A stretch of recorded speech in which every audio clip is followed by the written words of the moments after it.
Hello, Monirul বাবু, বলুন। আমি সায়ন্তিকা, আমি আর বলছি। নিউজ চ্যানেল থেকে বলছি। এই মুহূর্তে প্রথমেই যেটা জানতে চাইবো যে এই মুহূর্তে আপনি কেমন আছেন? এই মুহূর্তে ভালো আছি। গতকাল তো আমি পয়েলগাঁয়ে ছিলাম, ওই সময়ে ঠিক 2:30টার সময়। সেই মুহূর্তে গতকাল যখন জঙ্গি হামলা হলো সেই মুহূর্তে হ্যাঁ, পরিস্থিতি কি ছিল, কি দেখলেন চোখের সামনে, যদি একটু ভাগ করে নেন সেই অভিজ্ঞতা। সমস্ত ব্যাপারটা থমথমে ছিল, একেবারে মানুষের একেবারে আতঙ্কিত। আমরাও ভীষণ ভয় পেয়ে গেলাম। আমি আমার স্ত্রী ছিলাম, রাস্তায় লোকজন জড়ো হয়ে গেছে। তারপরে ভ্যালিতে সব লোক দৌড়ঝাঁপ করছে। কিন্তু সবচেয়ে অবাক হলাম, এর আগে আমি সোনমার্গ বা গুলমার্গে গিয়েছি, প্রতি 50 মিটার অন্তর একটা করে সিআরপিএফ জওয়ান দাঁড়িয়ে আছে। কিন্তু গতকাল এই যে পহেলগাঁওয়ে একটাও সিআরপিএফ ওখানে দাঁড়িয়ে ছিল না। ইভেন বেতাব ভ্যালি, আরু ভ্যালি, এইসব জায়গাতে কোনো সিআরপিএফ ছিল না বা কোনো সিকিউরিটি ছিল না।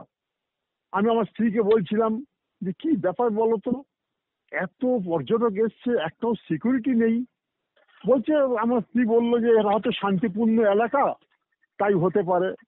আমি ভাবলাম ঠিক আছে, কাশ্মীর তো শান্ত হয়ে গেছে, সেজন্য বেড়াতে এসছি, শান্ত হতে পারে।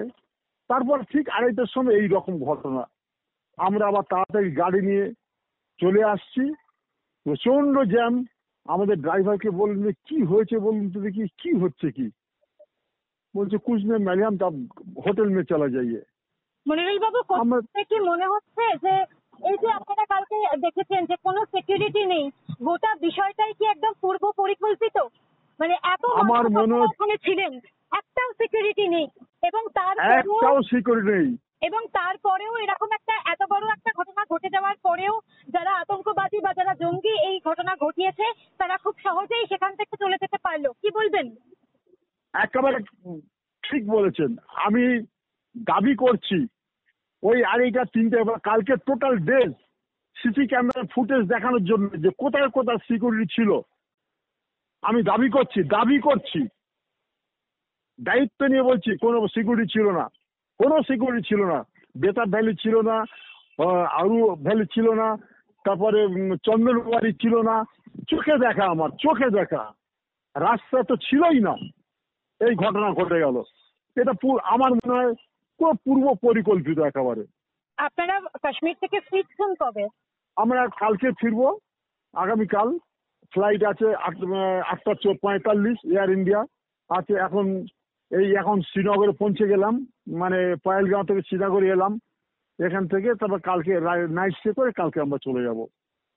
এখন কাশ্মীর বন্ধ চলছে, সব দোকানপাট বন্ধ, শুধু টুরিস্টদের অ্যালাউ করেছে যাওয়ার জন্য গাড়ি, টুরিস্টদের।